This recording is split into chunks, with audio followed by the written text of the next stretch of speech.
आचार्य जी। जी आचार्य।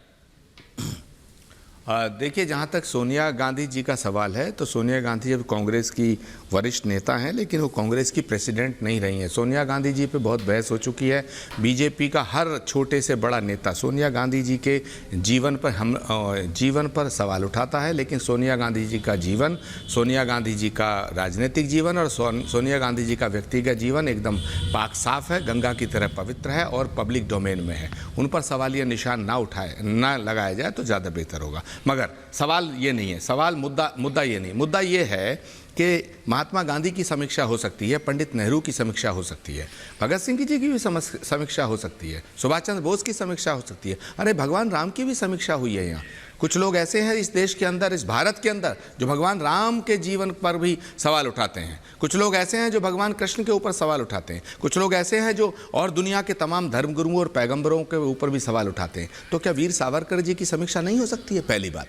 दूसरी बात, वीर सावरकर जी की जीवन के दो पहलू हैं। एक पहलू है जिसमें उन्होंने स्वतंत्रता संग्राम के आंदोलन में भाग लिया। मैं उसको सराहना करता हूँ, मैं उसको नमन करता हूँ। मैं वीर सावरकर जी को पहले भी कह चुका हूँ ऐश्वर्या, और मैं डंके की चोट पर कह रहा हूँ। हो सकता है कांग्रेस पार्टी के कुछ नेता इस बात से नाराज हो जाएं, हो सकता है मुझ पर कांग्रेस पार्टी के भीतर हमले हों, लेकिन मैं साफ कर देना चाहता हूं, इस देश की आजादी के लिए, इस देश को आजाद कराने के लिए जिस व्यक्ति ने अपनी जिंदगी हवन की है, उसने अपनी जिंदगी के 9 साल 10 साल जेल में बिताए हैं, अपनी कुर्बानियां दी हैं, मैं उसे सैल्यूट करता हूं, मैं उसे नमन करता हूं, मैं उसे स्वतंत्रता संग्राम सेनानी मानता हूं। इसलिए मैं वीर सावरकर को कायर नहीं कहता, वीर सावरकर को बुज़दिल नहीं मानता और वीर सावरकर को गद्दार नहीं मानता। लेकिन वीर सावरकर की जो चिट्ठी है ऐश्वर्या, ये बड़ी गंभीर डिबेट हो रही है और ये इतिहास बनेगी आपकी डिबेट। जो वीर सावरकर जी की चिट्ठी है उसको अगर कोई इंडोर्स करता है, अगर राहुल गांधी जी उस चिट्ठी को कहते हैं कि ये वीर सावरकर जी की चिट्ठी है, तो वो चिट्ठी ना तो आचार्य प्रमोद कृष्णम की है ना सजाद पूनावाला की है, वो चिट्ठी वीर सावरकर जी की लिखी हुई है। या तो वो वीर सावरकर जी की चिट्ठी ना हो,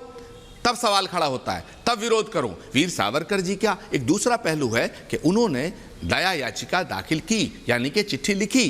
तो हो सकता है, मैं ये नहीं कह रहा, मैं ये मानता हूं, एक दुष्यंत का बड़ा अच्छा शेर है कि यातनाएं जब हद से ज्यादा की जाती हैं तो आदमी टूट जाता है, सहने की क्षमता होती है। दुष्यंत ने एक शेर लिखा है, दुष्यंत कुमार ने एक शेर लिखा है कि मेरा जिस्म बोझ से दोहरा हुआ होगा, मेरा जिस्म बोझ से दोहरा हुआ होगा, मैं सजदे में नहीं था, तुझे धोखा हुआ होगा। तो हो सकता है वीर सावरकर जी ने ये सोचा हो कि ये तो घुट घुट के मार देंगे, अगर तू इनसे दया याचिका करता है और बाहर जाता है, फिर स्वतंत्रता संग्राम का आंदोलन आगे बढ़ाता। It means it can be, ये हो सकता है कि उनकी स्ट्रेटेजी का हिस्सा हो। लेकिन वीर सावरकर जी की चिट्ठी भी इसी इतिहास का हिस्सा है, तो उस चिट्ठी पे इतना बवाल क्यों होता है?